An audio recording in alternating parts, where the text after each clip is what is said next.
So the diagnosis only comes from your healthcare provider, whether that's a physician assistant, nurse practitioner, or MD.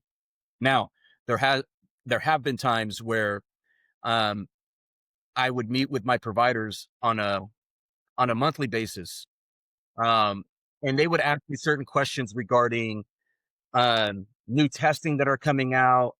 They're seeing patients exhibit, this symptom, or they've heard about a certain test, and then we have dialogue regarding that. Other times, just on a daily basis, I would have a provider call, and they would ask, "Hey, based upon these symptoms, what do you think? What do you recommend?" And we give a recommendation as to, okay, well, like say for instance, a patient now.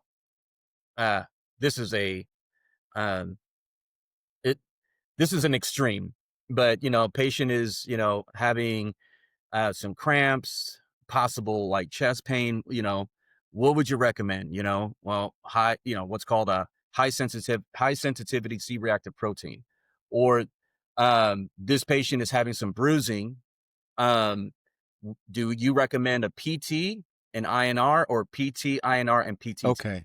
Just like So recommend. they would recommend the test. So they would consult you and say, "Hey, what kind of test should we order Yeah, yeah, for this patient?"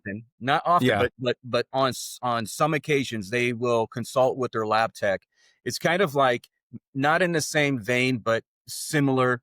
The pharmacy, right? The doctors will consult with the pharmacist as to and get their input regarding a particular medication and the dosage and the frequency of that medication. that's cool.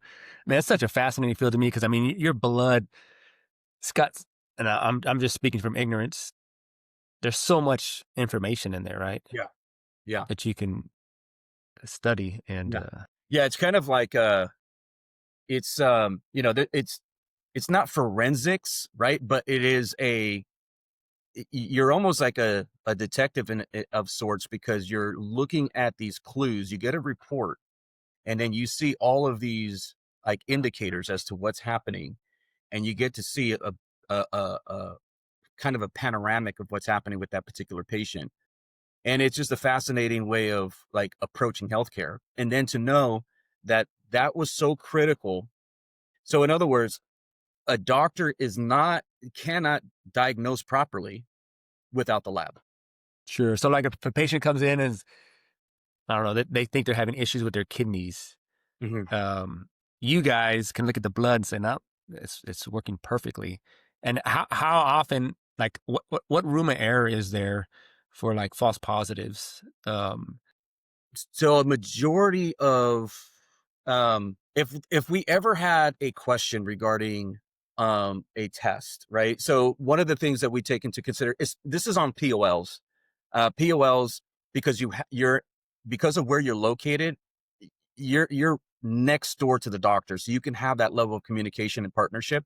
So if there was ever a hint of doubt regarding a result, we will send that out to another lab for comparative studies of Okay, confirmation. So we'll send it out to another lab just to confirm that what we have, and those are rare occurrences. Um, yeah, there's always a possibility of a erroneous result, but it's not just the laboratory; it's how the patient was collected, right? So I'll give you an example. So we have a test, a lactic acid test, um, and the phlebotomist cannot put a tourniquet on the arm, because once you put a tourniquet on the arm, it produces your lactic acid, sure. which is going to give you a false positive, right?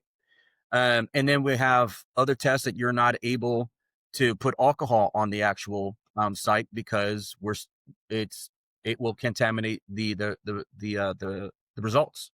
So all this is contingent upon what they do and how they do it, the phlebotomist, which is why it's so important. Again, it is a important field, because what we do will give you an accurate picture or not.